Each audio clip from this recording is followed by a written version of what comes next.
Bonjour et bienvenue dans Bonjour chez vous. Alors, je vous l'ai dit, on fait une mini-série pour les couples hier et aujourd'hui. On va voir comment se relever après un divorce. Alors hier, on a donné des conseils pour les couples en crise pour redonner vie à vos couples. Et bien entendu, l'objectif est absolument de pouvoir sauver son couple. Mais on le sait, et Frank l'a dit hier dans des statistiques, il y a des divorces, même chez les chrétiens. Et aujourd'hui, on veut vous aider à pouvoir ressortir, non pas complètement meurtri de ces divorces, mais de pouvoir vous relever également. Et je suis avec Nadine et Frank. Hello. Hello Evelyne, allô Frank. Ça va bien? Ça va bien et toi? Mais oui, ça va très bien. Et on le rappelle, il y a des solutions. Donc si vous n'avez pas écouté l'émission d'hier, allez l'écouter. Et Nadine, aujourd'hui, donc, tu vas faire une rubrique couple et relations sur reconstruire après un divorce. Oui, une rubrique très importante parce que malheureusement, il y a des statistiques et les statistiques, s'ils sont là, c'est parce qu'il y a des cas réels. Et l'idée pour ma rubrique, c'est tout simplement de parler à un homme ou à une femme qui est malheureusement passé par l'étape du divorce. Comment faire? Est-ce que Dieu nous a abandonnés? Qu'est-ce qu'on devient? On va parler de ça tout à l'heure. Parfait. Et pour commencer, ce qu'on veut pouvoir faire, c'est surtout voir ce que dit la Bible du divorce. Que pense Dieu du divorce? Et c'est ta lourde tâche, Frank, aujourd'hui, dans la pensée du jour.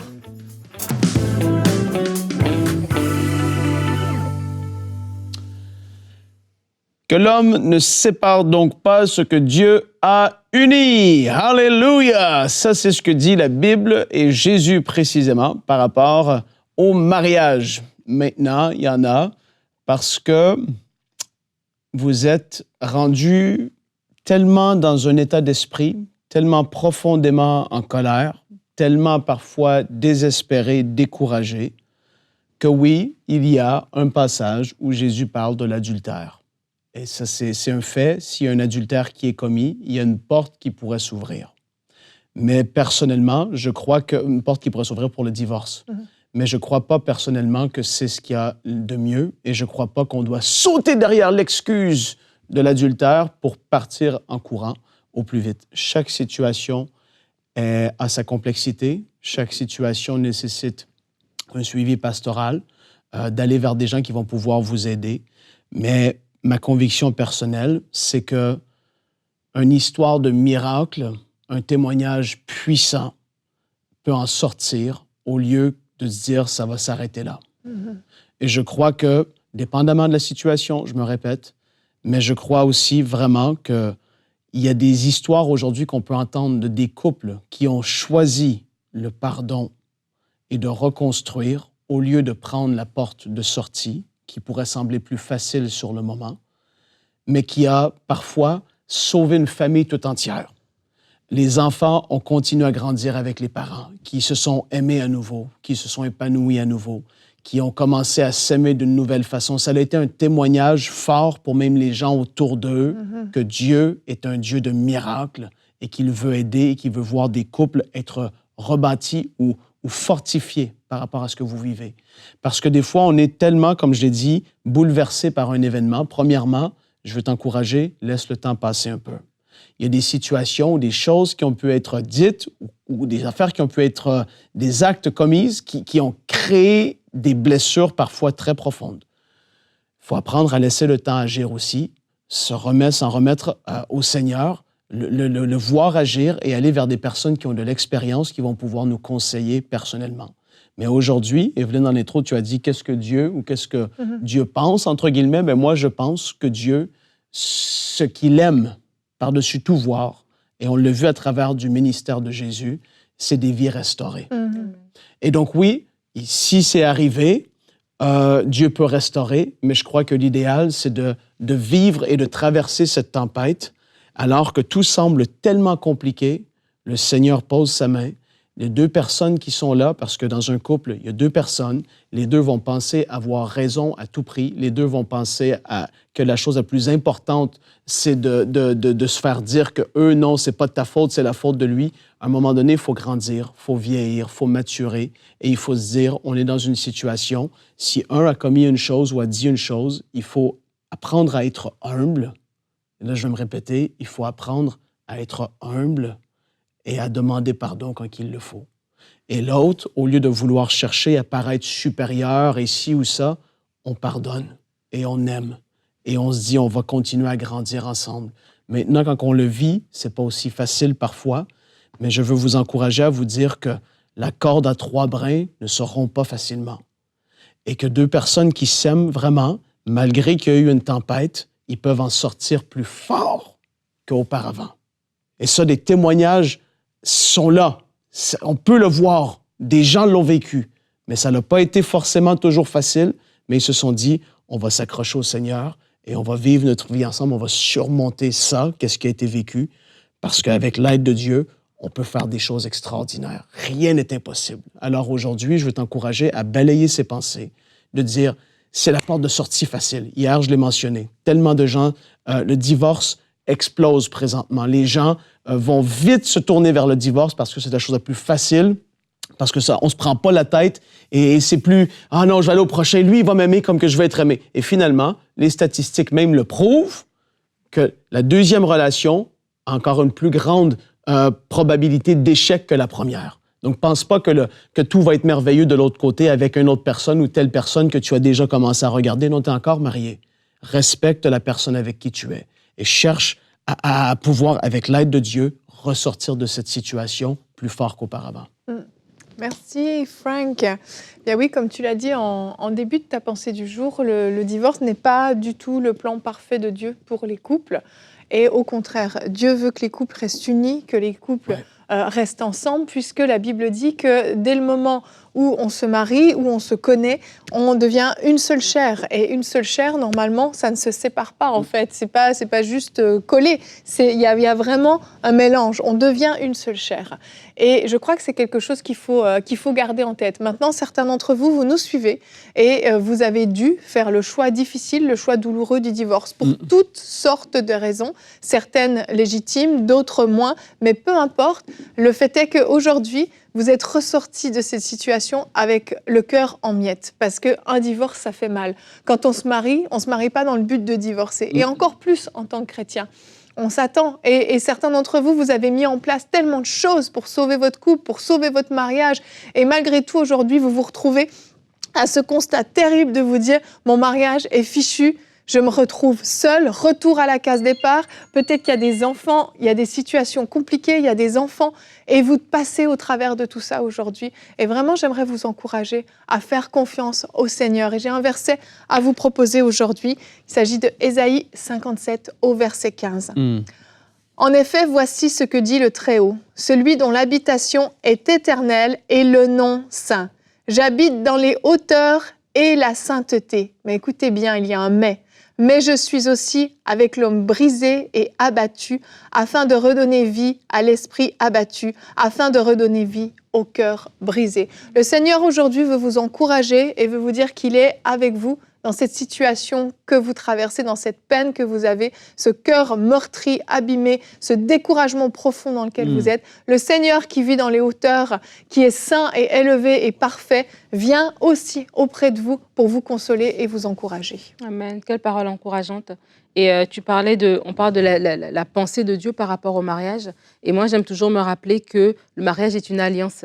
Et la pensée de Dieu par rapport à l'alliance est tellement claire. Et il nous montre l'exemple, le Seigneur lui-même. La Bible va dire qu'il y a un moment donné, Dieu voudra frapper le peuple d'Israël, mais à cause de l'alliance qu'il avait avec David, il ne pouvait pas en fait. Et pour dire que Dieu respecte tellement l'alliance que nous, en tant que ses enfants, lorsqu'on rentre dans l'alliance du mariage, ce n'est pas juste se mettre ensemble parce qu'on s'aime bien, c'est pas juste voilà parce que nos destinées entre guillemets sont compatibles, mais c'est vraiment une alliance en fait. Amen. Et dans les statistiques que tu as données, Frank, hier, quand tu parlais que c'est dans les 5 premières années qu'il y a beaucoup de séparations, ben, ça nous montre que des fois on rentre et on n'a pas la bonne réflexion, la bonne compréhension de l'alliance, en fait. Si on rentre dans l'espoir d'être rencontré dans nos besoins, dans l'espoir d'être rencontré, voilà, dans nos manques, dans ce qu'on n'a pas eu dans notre enfance, etc., c'est sûr qu'on se met déjà pas du bon côté. Et vraiment, je veux encourager surtout les jeunes couples, parce que comme tu disais hier,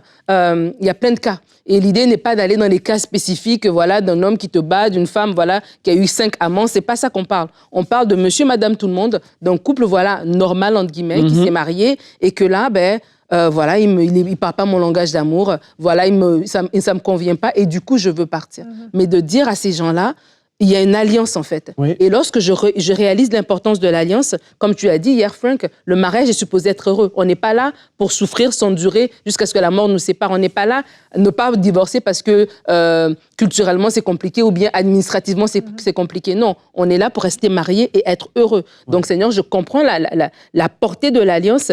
Aide-moi maintenant à mettre en place. Si déjà dans ma pensée, je ferme déjà, la case divorce n'existe pas. L'option divorce n'existe pas. Tout d'un coup, c'est comme si les solutions vont se voir. Oui.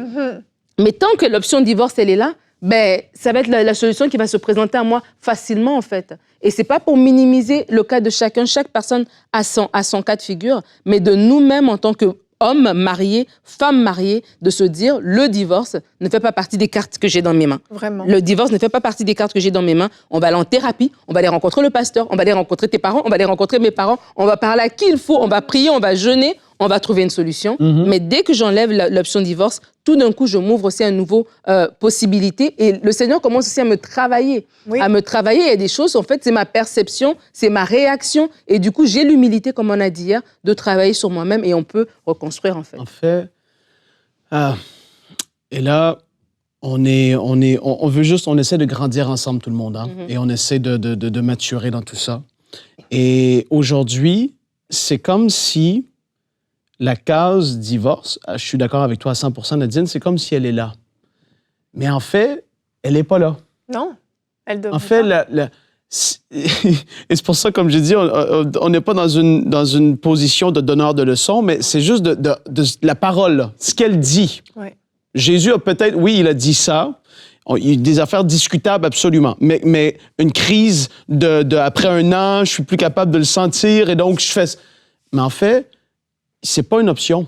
Si on craint Dieu, la crainte de Dieu, entre guillemets, fait que non, c'est pas une option. Les options sont de trouver une solution. Vous comprenez ce que je veux dire? Oui. Et donc, c'est comme si c'est une option pour l'enfant de Dieu, juste parce que ça va mal ou on vit une petite tempête et si ça me semble compliqué, j'ai pas envie de me prendre la tête. Mais l'option, elle est pas là. Elle n'existe pas. Pour Dieu, on ne sépare pas ce que Dieu a uni. Les deux qui sont devenus une chair vont le rester.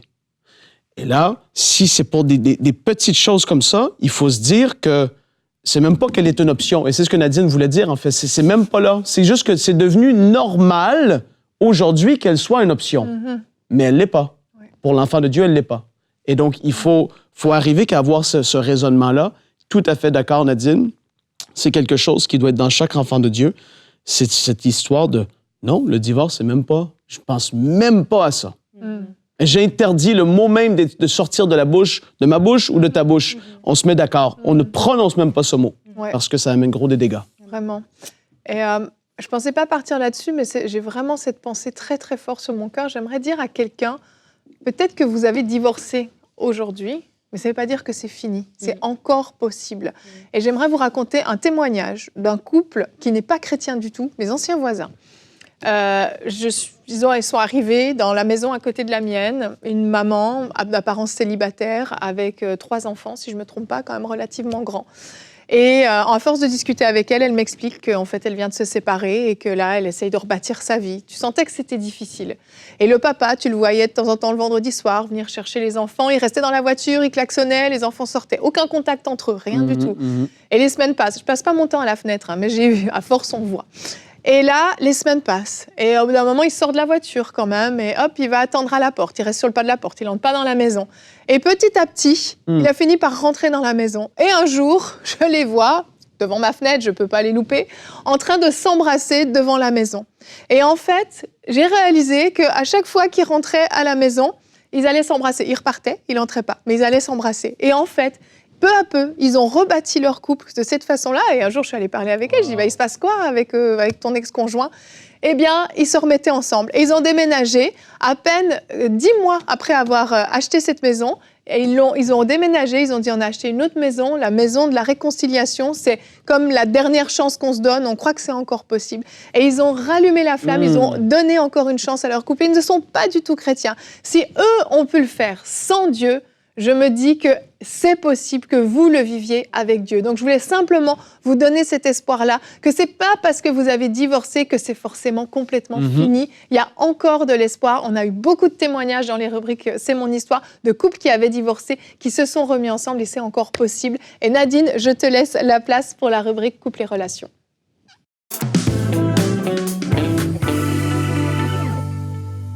Alors, pour cette rubrique très importante, je veux déjà merci Yveline pour ce que tu as dit parce que j'avais la même pensée et je crois que c'est important de le voir. Moi, je me dis, on ne peut pas croire à un Dieu qui guérit les malades, un Dieu qui ressuscite les morts, un Dieu qui est venu de son trône de gloire pour nous sauver et ne pas croire que le Dieu ne peut pas aussi ressusciter un couple qui est mort.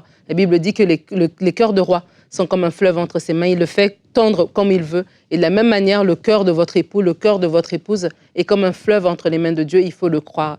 Mais c'est important de se reconstruire. Là, on parle de se reconstruire après un divorce. Là, on arrive au cas final. Comme Yveline l'a dit, peut-être que vous avez vraiment lutté. Vous avez vraiment mis en place les enseignements, l'humilité, etc., etc. Et vraiment, la relation est terminée. Et qu'est-ce qu'on fait? Est-ce que notre vie s'arrête lorsqu'on a divorcé? Est-ce que notre vie continue? Qu'est-ce qu'il en est? On va regarder ça ensemble. Et comme Frank l'a dit tout à l'heure, on n'est pas en mode donneur de leçons, on est en mode échange entre frères et sœurs. Parce que c'est une épreuve que vous traversez, mais vous ne la traversez pas seul. Et comme il y a ce dicton populaire qui dit que quand la maison de ton voisin brûle, ben, tu réfléchis, tu vas l'amener de l'eau. Tu n'es pas là en train de le condamner, mais ça te donne aussi une réflexion. Et moi, pour être mariée depuis 22 ans, je crois. À toi de me le dire. On est en 2024, donc depuis 22 ans, et on est ensemble depuis 25 ans, ben, on est ensemble depuis longtemps. Et il y a eu des hauts et des bas. Mais comme il y a une pensée qu'on a eue, ben, on va rester ensemble, mais il y a une grâce aussi. Et je ne pourrais pas dire que c'est parce que je suis tellement une bonne épouse, parce qu'il est tellement bon mari, c'est parce qu'on a la grâce de Dieu, tout simplement, qui nous aide à nous pardonner, à nous parler, à nous aimer, qui rajoute cet amour dans notre couple. Et c'est Dieu qui le fait. Et je crois aussi que Dieu peut le faire pour vous. Amen. Alors, je vous partage ce verset, le psaume 121, les versets 1 à 2. La Bible dit « Je lève mes yeux vers les montagnes, d'où me viendra le secours. Le secours me vient de l'Éternel qui a fait les cieux et la terre. » Et ce psaume, je l'aime beaucoup parce que tu te dis, quand tu es tout seul, on parle de se reconstruire après un divorce, et probablement vous avez divorcé, et ben, tous vos amis ont disparu parce que c'était des amis qui étaient des amis communs. Et là, ils se sentent tiraillés. Est-ce qu'on va avec l'homme, on va avec la femme? On ne sait plus trop. Peut-être que vous êtes une femme et les maris de vos amis ne veulent plus qu'elle soit avec vous parce que vous êtes une femme divorcée, entre guillemets. Peut-être c'est vos amis femmes qui ne veulent plus que vous soyez à côté de leur mari parce que vous êtes une femme divorcée, entre guillemets, et vous vous sentez rejetée comme ça. Mais en tout temps, quand on est seul, on peut toujours lever les yeux vers Dieu et Dieu est toujours là. Notre secours nous vient de l'Éternel. Alors, quelques petites étapes pour se reconstruire après un divorce.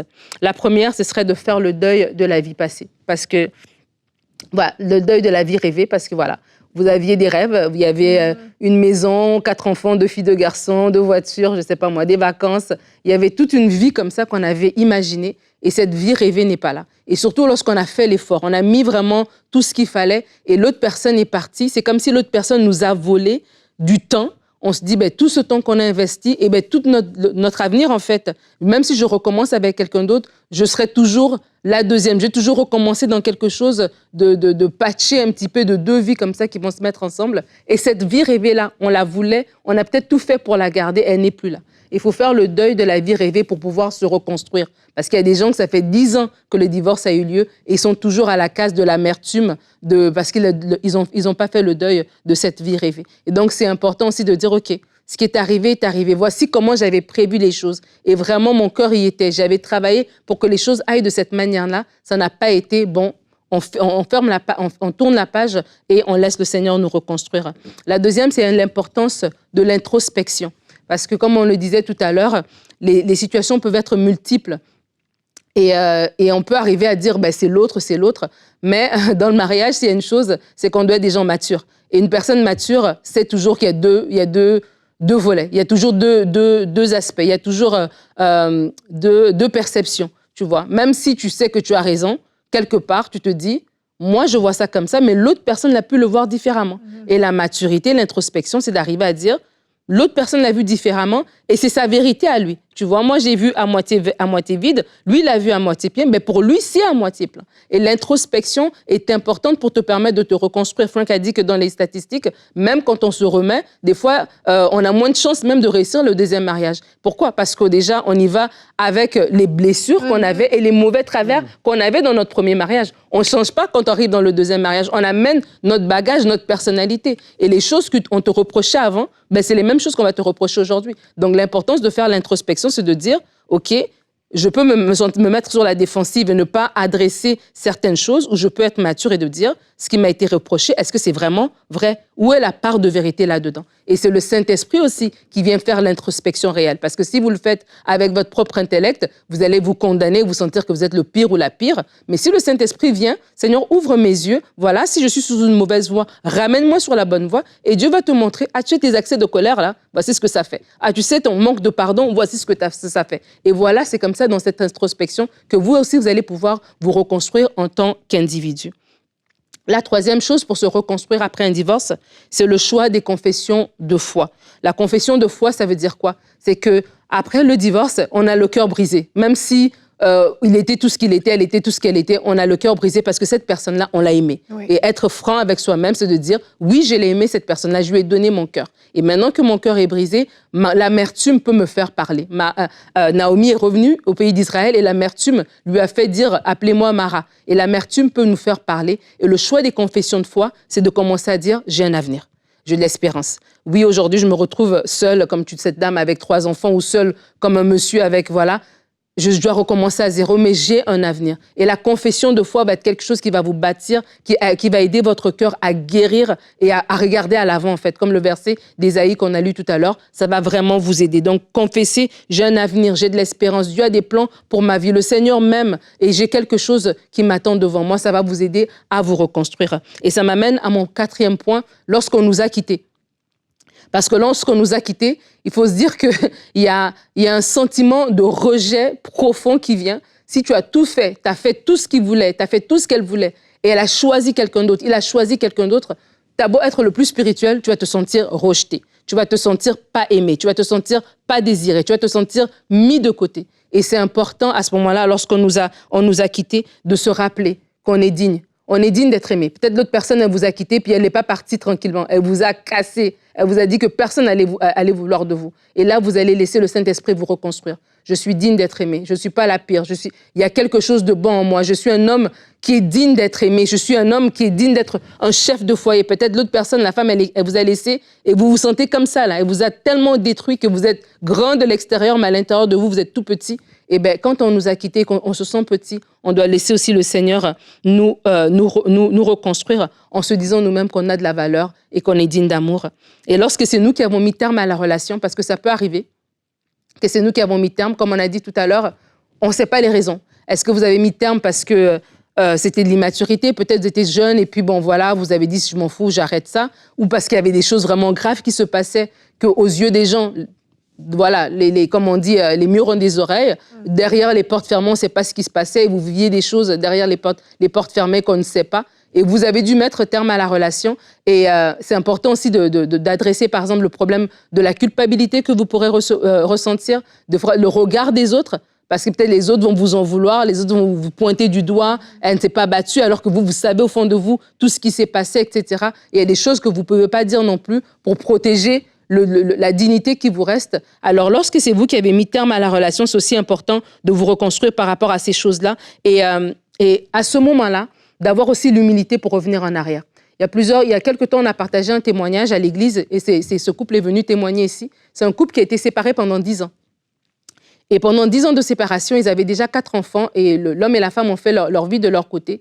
Mais alors que le monsieur était parti, c'était lui la dame était plus capable, mais elle voulait qu'il reste, mais il a choisi de partir. Dieu l'a rencontré sur son chemin.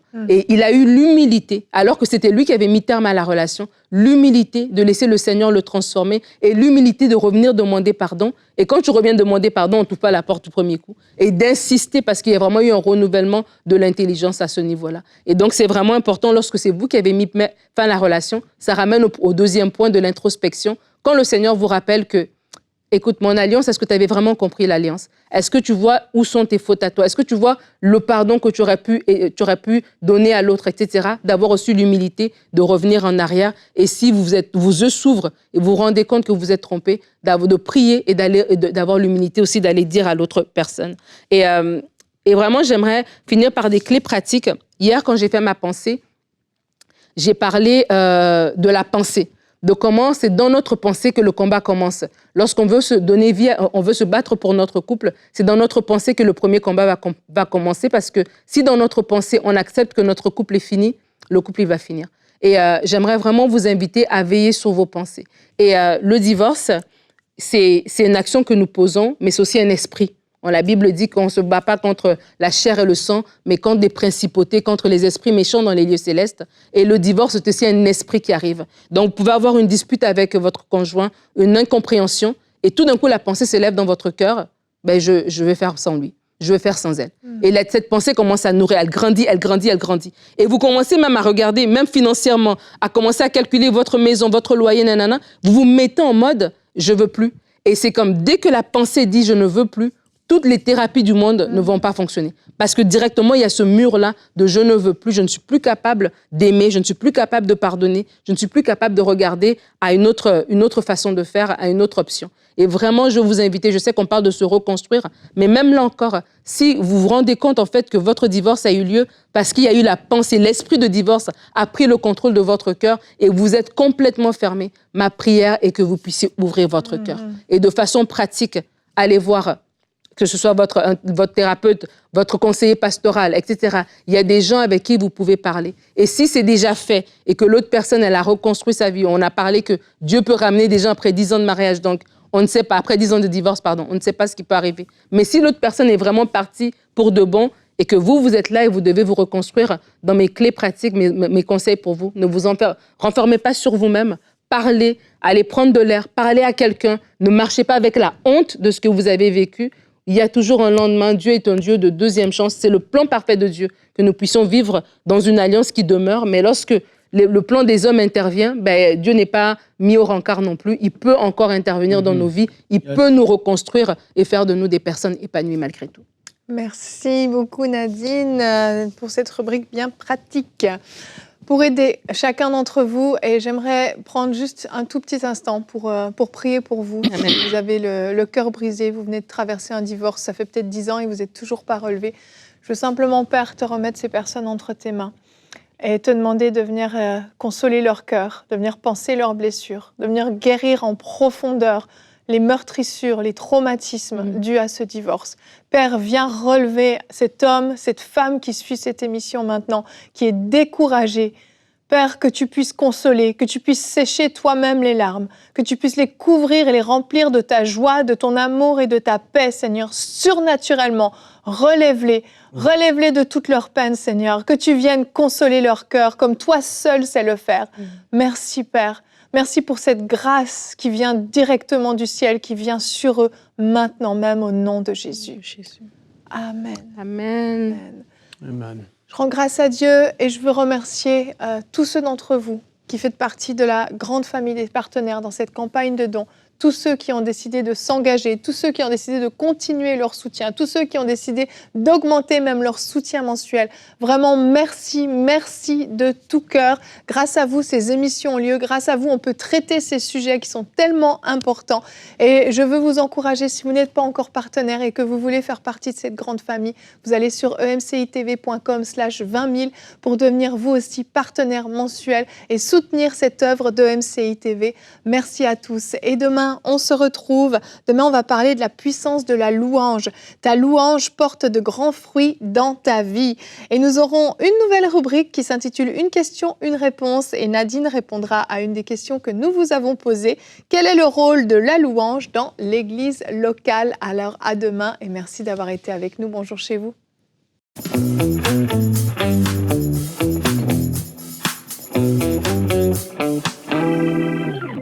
Lorsqu'on a reçu la vision d'enseigne-moi.com en 2004, personne n'aurait imaginé l'impact que ça allait avoir.